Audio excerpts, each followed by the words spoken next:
"I believe you're right," said Vincent with languid surprise. This was a new phase of Adela Buller, of whom he had always had vague visions, in which he saw her forming one of the quartet suppers at the Carlton, of hearing of her running over to Paris. She had been especially fond, of late years, of that particular form of dissipation so dear to the Londoner, of seeing her in an exaggerated 1840 gown, which slipped off her white shoulders, reciting suggestive little poems in French to a small audience of young men. He got up, and leaning one elbow on the mantelpiece, watched her with a new curiosity. Her eyes were strangely bright. Had she been putting belladonna in them again, he wondered. He could see the pulse in her wrist beating furiously against the dark blue vein. Vincent hoped devoutly she was not going to have a crise de nerfs. What excellent copy she would make! What a capital type she would be on the stage! The young lady who is forever hovering on the brink, but who is kept straight all the same.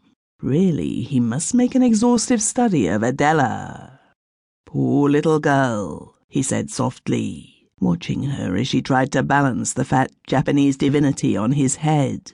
"And so you're going to take your revenge by marrying him? Well, it's not a bad way either. Who was the fool the other night at the club who was saying that your modern woman wasn't complex at all, only hysterical? By Jove. And who's the lucky beggar? Anthony Mellingham. He wrote from Mexico. I haven't seen him, you know, for 7 or 8 years. He's made some money, I believe, and apparently he's got remorse. It seems curious now how I loved that man 10 years ago. Then all's for the best, in the best of all possible worlds," said Vincent with his dubious smile. "When are you going to see him? Tonight? Oh no, tomorrow morning. I look so worn at night, but in a cotton frock in the morning with my hair done rather neatly. That's how they like to come back and find a woman, don't they?" said Adela, with the drawl that had become habitual to her. There was a world of weariness, of disillusionment in her tone. "Well, he's a lucky man," repeated Gilbert, taking her dimpled hand and giving it a lengthened pressure. "Don't do that. It bores me. What am I to give you for a wedding present? Another ring?" "Oh, anything. No, not a ring. I hate them. I'm never going to wear rings any more." "Except the fatal one," said Vincent, retreating.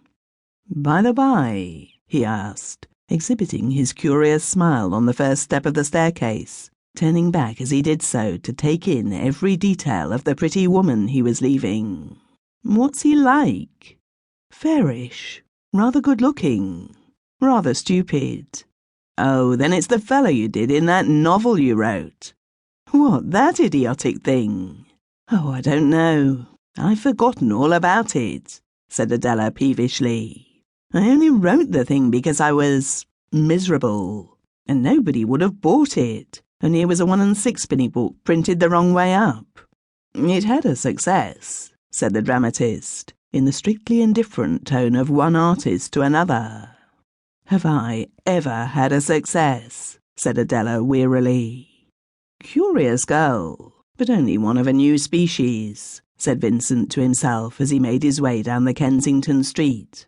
"She's all right, I dare say, but she wouldn't like us to think so. She calls it dull of a woman not to have had emotional experiences, and wouldn't thank you if you altered your conversation to spare her blushes. Yet she can be very sweet, very attractive, and she is curiously feminine for a modern type. She knows enough to be always très femme when she wants to be really charming. And by Jove, she can be charming. It's extraordinary how fond one can be of her, at times and in certain moods. I wonder," he asked himself as he stopped to light a cigar, "if it is possible I shall really feel it, if Adela really were to marry." Part 2. Adela Buller sat, waiting for her lover. Every now and then she got up, fidgeting.